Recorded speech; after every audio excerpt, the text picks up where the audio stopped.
Good evening, friends and neighbors, and welcome to Living Local. Another big night, and we are calling it Broadway Comes Home Night on Living Local.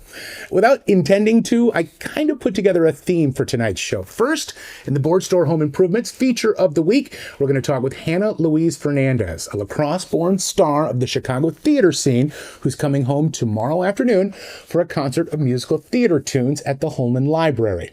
Then, I'm going to sit down with a dear friend, Mr. Mike Adank, who spent many years working for the Broadway League in New York City, but he's found his way back home, and he now runs the Corner Store in Fountain City, as well as a litany of other things that are exciting, and we'll talk about all of it. Then, if you got a minute, I invited the UWL theater professor Greg Parmiter to town to talk about the upcoming lacrosse community theater production, Come From Away. But first, we start where we always do, with the Amundsen Appliance Week That Was. A plan to help homeless individuals in western Wisconsin is taking shape. Park Lane Studios are hoping to provide a chance to start building lives. The 10-unit studio apartment complex on the Hillview Healthcare Campus in La Crosse is part of the Pathways Home Initiative. Each unit comes with its own bed, kitchenette, bathroom, and TV, and the building has a commons area. Pathways Home represents low barrier housing, so common obstacles like sobriety, income, or ID requirements are removed to provide immediate housing. We didn't want to create a lot of obstacles for people to basically start their journey into stable housing. And the way that we accomplish that is by really having rent based on ability to pay and up to 30% of income, and provide supportive services on site so that they don't have to go elsewhere, or they have things that can help work towards their goals. Tenants John Turner and Kurt Kanan say being able to live in the apartments is beneficial in a multitude of ways. Not only are they given independence, but the resources provided are invaluable. It's a great opportunity. It's a perfect way to restart, focus on my recovery, focuses on education, and getting a job. It's a step towards getting back into the job market, and also a step closer to my own place at some point in time after this as well. Currently, Park Lane Studios has filled all 10 apartments. Most tenants are part of the Pathways specialized unit, but future applications will soon be available online. Looking for a fun way to spend some outside family time during the winter months? Well, the city of Altoona is where you need to be for the Frosty Fun series. The city partnered with the Eau Claire Winter Mission to create community events and projects that positively promote the perception of winter. The Frosty Fun series has events scheduled from January through March, including a virtual snow building contest, snowshoe hike, ice fishing, and a lot more. Events kick off this month and run through March, so you have plenty of time to get out and embrace winter in Wisconsin. That has been a look at the week that was from Amundsen Appliance. When we come back, the talented, effervescent, and gracious Hannah Louise Fernandez will be here. Stick around, friends. This is Living Local. Welcome back to Living Local, and specifically the Board Store Home Improvements feature of the week. If you are a theater goer, especially in the Chicago area, you may have seen her in She Loves Me, or Disney's When You Wish, or Aladdin, or Into the Woods. But this tomorrow, in fact, you can see her right here in town where she is from. Her name is Hannah Louise Fernandez, and she's putting on a show at the Holman Public Library tomorrow afternoon. Hannah, thank you for joining me. Oh, thanks so much for having me, Stephen. Tell us a little bit about the career. So you started here, you are homegrown, and then the world took you to Chicago, is that right? Yeah, I'm from La Crosse. I was raised here. I went to Central High School. I was in show choir there. I was in the community theater for many years. Went to college, went to New York, and then eventually found home in Chicago. And I've been performing here professionally for the last 5 years. What does it mean when the Chicago Tribune writes one of the most beautiful voices in all of Chicago? Oh, that's very sweet. I'm very, very lucky to have had so many great teachers. Michael Esser was my teacher for many years at Central, and I credit him. And yeah, it's been a lot of hard work, but I've been grateful for it. Now, full disclosure, folks, my technology got the worst of me. So we've had this conversation now twice, I believe, at least 3 times, maybe by the time you see it. I was much more deft in fitting this in before, but you were the first biracial South Asian woman to play Anna Leonowens. Talk about that a little bit. What did that mean to you? Yeah, I was Anna Leon Owens in The King and I twice. I first played it here in Chicago, opposite of Adam Jacobs, who is Broadway's Disney Aladdin. And I was the understudy that time, and then I got to play her full time in Indianapolis 2 years ago, last year. I can't remember. Time is Time is irrelevant anymore. yeah, but yeah, no, it's amazing. I discovered that she was historically biracial in the pandemic times, and it was life-changing to me. I grew up loving Rodgers and Hammerstein. My mom is, in particular, would sing to me from The King and I just never thought I would be able to tell that particular story. I'm South Asian, but I'm not Thai, which is where the show is set in Thailand, and so it's been amazing getting to play Anna and get to you know give her the opportunity to be a little messy and to yeah, I just think it makes the story richer knowing that she is Asian herself. She has this secret, and I just think that it's such a good story to be told in this time period that we're living through where things are not black and white anymore. We're living in a lot of gray area. And so as a biracial person, I believe that we are, biracial people are kind of that gray area. We're not one thing or the other. And so it's a really an honor to tell that story, and I just love singing the songs. We're talking with Hannah Louise Fernandez about a show she's got coming up tomorrow afternoon at the Holman Public Library. Talk about that a little bit. How did that come about? How did they bring you back home for this one? Yeah, so I forget how I originally started. I was working in the lacrosse area actually last year and got to connected with them and decided to do a concert last year. So this is the second year we're doing it. And they just asked me to do it again, and I was happy to. So this year we're doing all new songs. I could have used songs from last year, but I just decided to be creative and do something new. And every song that I chose this year is from a musical based on a book, which is a lot of musicals. But most of the stories are some of my favorite stories. So I'm excited. Are they new songs to you, or are these songs you've sung before? A little bit of both. I'm singing a song from Into the Woods that I've done here in Chicago when I played Cinderella in Into the Woods here. I'm doing a whole She Loves Me set, which I did that show here in Chicago as well. But I'm also doing songs that I have never done. Like I've never done a song from Wicked. I'm doing a song from Wicked. I'm doing some Phantom of the Opera stuff. So I'm very excited. Bridges of Madison County. Just a lot of really great material. I'm so sorry if you're hearing my cat meow in the background. He wants to be the center of attention too. If you know Hannah from any of her socials, the cat kind of is the star of the show, at least in those walls. It's true. And the preparing for this concert has been particularly tough because he hates when I sing. Like he is known for hating any kind of music and joy. So practicing has been a real problem. He will literally come up to me and like tap me on the shoulder to stop singing. So he is not a fan. So he humbles me, which I'm grateful for. So if you go to the show tomorrow, it's 1 o'clock to 2 o'clock at the Holman Public Library. Say hello, but maybe not tap you on the shoulder. Right, right. Speaking of which, I just want to touch on this a little bit. How does a woman from Western Wisconsin, just that alone, how do you go about you're living the dream of a lot of people. How did you do that? Oh, that's very sweet. That is the question. I know when I was younger, I was growing up thinking the same thing. How does somebody do this? And it's just putting one foot in front of the other every single day.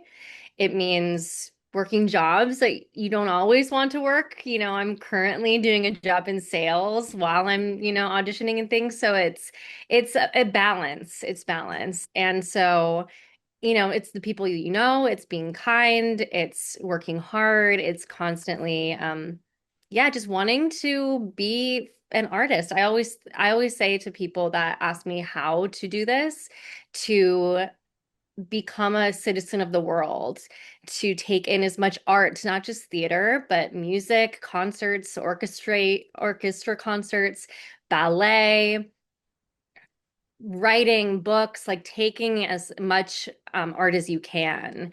And so I think that makes you a great artist. And I think that helps you. Is there anything on the horizon for you that we're going to see you in besides tomorrow afternoon? I don't know. I'm still working on some things. I'm taking a little hiatus while I Okay. prepare for grad school, but yeah, excited to be here this week. I'm really excited to be back. Come on, Hannah. You don't have enough on your plate yet. You do Right, some more. exactly. But Right. tomorrow afternoon, you can catch up with Hannah and hear one of the most beautiful voices in all of Chicago, and definitely one of the most beautiful from here in La Crosse.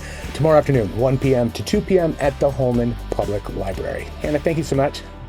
Of course. Thank you so much. This is the Board Store Home Improvements feature of the week on Living Local. We'll be back with more. Upgrade your entryway this winter with a new door from the Board Store Home Improvements. Boost curb appeal, improve security, and increase energy efficiency with one smart upgrade. The Board Store Home Improvements. Improving your home, improving your life. Welcome back, friends and neighbors. We're now to the part of winter that's personally the hardest to navigate. We're past the excitement of the holidays, and we're now staring at just 3 months of bitter cold. So on that happy note, here's the weekend weather outlook. Well, the one thing I can say about this forecast, if you like the snow, the cold, or both, well, you're looking pretty good, and this is a forecast for you. If not, you might want to close your ears and forget that I even talked about snow or cold, because we got a lot of that this weekend. So here's your weekend forecast. On Friday, scattered snow showers on and off at times, a high of 33 degrees. Then we turn sharply colder on Saturday, lingering snow showers, at least for the morning. Your high tops out at 13. Same thing on Sunday as well. It'll be a pretty cloudy day with some snow showers arriving around, say, dinner time on Sunday. Looking at Futurecast, this is the latest run of the European model. We'll see scattered snow showers on and off at times on Friday evening. Here's Saturday morning. We'll start off with some light snow. It should start to taper off, though, as we head into the afternoon. Sunday will start cloudy as well. Here's a little weak wave of snow trying to work in here for, say, around 7 or 8 o'clock on Sunday. I do think Monday, though, is looking pretty good. Here's your snowfall forecast with this one. 1 to 3 inches of snow is pretty much the general expectation from both the GFS and the European models. This is kind of one where you have to go out time and time to shovel it off or plow it off, because this is going to be over 48 hours, so 1 to 3 inches of snow, just kind of more of a nuisance type of variety. Forecast highs on Friday in the upper 20s and low 30s, but then we turn sharply colder on Saturday. We're talking highs in the teens, and as we head into Sunday, this is where it turns a little bit even worse. 8 for a high in Eau Claire, 13 in Sparta. Back to you, Stephen. Welcome back to Living Local. I'm joined by an old friend of mine. Some of you might recognize him or not. Now, a little bit of background. This young man grew up in Fountain City, went to go live a dream out east, and then came back to kind of live a dream again. Let's start there. What took you to New York first? Yeah, to live a dream. I grew up in a small town, and so I just had an opportunity to go to New York. I was actually working in television at the time, so the goal was to work my way up in television, but I somehow found myself in the Broadway industry, arts administration, and followed a path that way. Yeah, I kind of carved out a new dream. Yeah.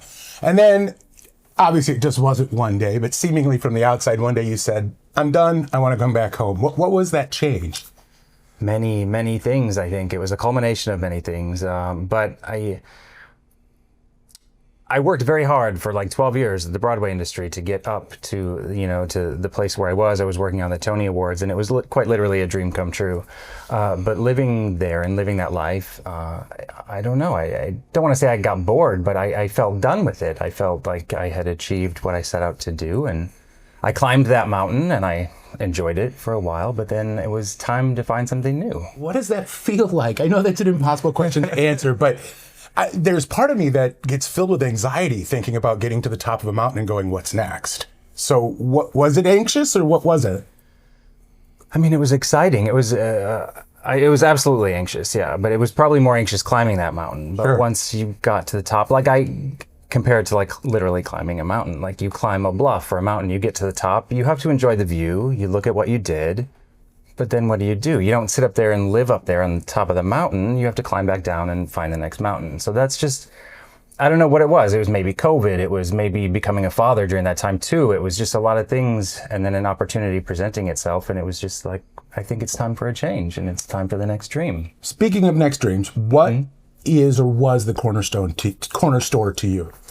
The corner store to me, growing up, it was just always there. It was like in a small town, there are very few places where kids can go and connect and hang out. And And that was the place in Fountain City. It was where you would go with friends. It was where you would meet up with people. It was where you'd get into trouble, maybe, perhaps, but yeah. What was it? Was it like a malt shop, candy shop? What, like, because Yes. I'm not familiar. Literally, what was it? Yeah, it was like, so it was a soda fountain, ice cream shop, kind of a catch-all be-all. It was a general store. It was an antique shop. It was a little bit of everything crammed into this small little building. It was actually half of a laundromat, too, at the time when I grew up.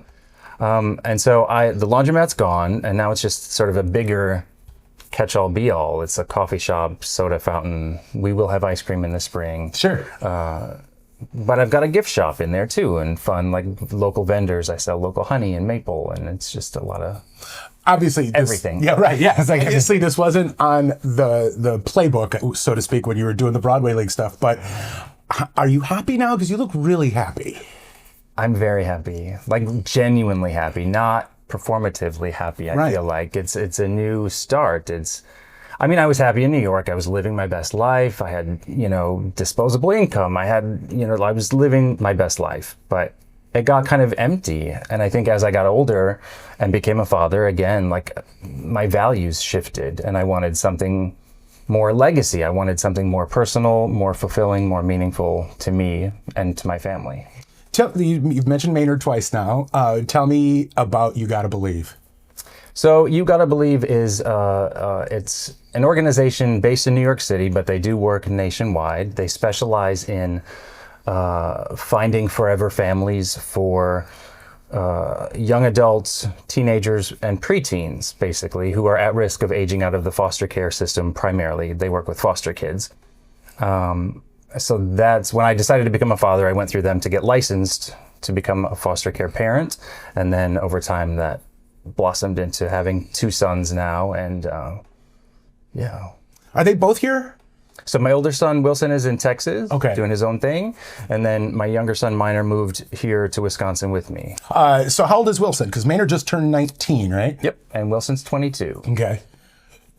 What is that like? What is it having adult children? Yeah, I mean, they're adults. They're big. But it's cool. Like they're doing their own thing, and it's hard for me. I still want to like protect and nurture and do everything, but it's really rewarding to see them go out into the world and do their own adult type of things, like get their license or do big monumental things. It's pretty cool. I would be remiss if I didn't ask, when are we going to start seeing shows from you? Well, tomorrow I'm going to my first rehearsal for the CFC High School, Cochran Fountain City High School, is doing Matilda Jr. It's the first musical they've done in a number of years, just staffing wise, whatever. Right. So I reached out to the director and I said, I'm here. Let me know if you need anything. She said, well, actually, we kind of need someone to choreograph. And I'm like, I have no idea how to do that, but I'm there. Like, I'm there. So I'm doing that this spring, and then this summer I'm doing my darndest to bring community theater back to Fountain City, which is very near and dear to my heart. And I'm hoping to bring back the summer musical. That was an annual tradition in that town for over 20 years, but it hasn't happened since COVID. If you see a blur that's running around Fountain City area, it's probably Mike. He's either on his way to a rehearsal with the high school, organizing the summer show, opening, closing, or running his corner store, being a dad to 2, or doing city council stuff. So you should march your way on up or down the river, whichever way you're coming from, and check out the corner store. Mike, thank you so much. Thank you. Appreciate it. More from Living Local in just a bit. Welcome back to Living Local, friends and neighbors. Some of you might recognize the guy on my left here. He's kind of a staple here in the community theater and theater community of La Crosse. He is Greg Parmenter, UWL professor of theater. You were given an opportunity to come back to LCT for a really special show. Come From Away. For those that don't know what it is, what's the elevator pitch? The elevator pitch. This is the communities of Newfoundland on September 11th, when at the spur of a moment when the U.S. had to close its airspace, you had hundreds of flights in the air with nowhere to go, and they had to land. And many of them got diverted to the communities of Gander, Gambo, and many others in Newfoundland. And all of these passengers got stranded there anywhere from 4 to 7 days. And so this is the story about that community and how they welcomed them in, how they took care of them, how they housed them, how they fed them, and how they dealt with the trauma of this worldwide event and these people who were just trying to get home and suddenly find themselves lost in the world with in many cases no contact with home, no way to get home, no way to tell people where they were and if they were okay, and how these communities embrace that challenge and embrace these people and that story of being the helpers for lost people. And then something that I think it's maybe overlooked or it's not mentioned enough by us theater nerds. These are real people. These are based on real people. Yes, all of the stories in Come From Away are based on real people and the real events. There's always, because it's theater and we're telling a story, there's always some artistic license, but the more research you do into it, all of the decisions and all of the choices in the show were based in actuality. No events were invented. In some cases, multiple stories got, condensed down into one character or multiple people represented by one or two characters. But really, there's a strong basis in reality for all of these events and all of these people. And in many ways, it includes what they said, which is always when you're dealing with real events and real people, the stories of those people you're trying to tell, if you can use their words. And while this isn't, documentary theater or anything like that, in a lot of places in the script, they take the real words of these people who live these things to explain what's going on. Speaking of these characters, time to talk about the cast. Do you know it offhand? Oh, yeah, you would hope so. Okay. I do. So, I will give this to you in no order whatsoever, or even remember who's what character, because really, it is an ensemble show. That's what I wanted you to say. Yeah. All of the actors playing multiple characters throughout, but also it's a cast of actors that the community is going to, in large part, recognize and enjoy seeing on stage, because they're some of the best actors in the city of La Crosse. Not only that, we saw over 60 people to audition for the show. And so there were a lot of brilliant actors that it broke my heart not to cast in the show. Sure. So starting with the women, a really strong group of women, Colleen Schultz and McKenna Johnson, Brittany McGuire, Kelly Manson is in the show. Someone you're quite familiar with, Michelle Walker, is also... That'd be my wife. also in the show. Wait, that's 5. Who did I miss? We got the... Katie. And yes, Katie Backeler. Sorry, Katie. And several brilliant and delightful men in the show, including Dustin Lukey, Brad Weber, Brandon Harris, another UWL alum, Aaron Jones, Ryan Rosenberg, and Jeremiah Galvan, who most recently was with you in The Odd Couple, and then played Otto Frank in The Diary of Anne Frank a couple years ago. Yeah. Really 12 actors who are at the very top of their skills and abilities. From one of the nerds in the theater community to the public at large, this is a really, really, really special cast for a really, really special show with a really special director. Tickets are on sale now. You can go to La Crosse Community Theater, that's retheater.org, today to get your tickets. This has been Living Local. Thank you so much, Greg. Thank you.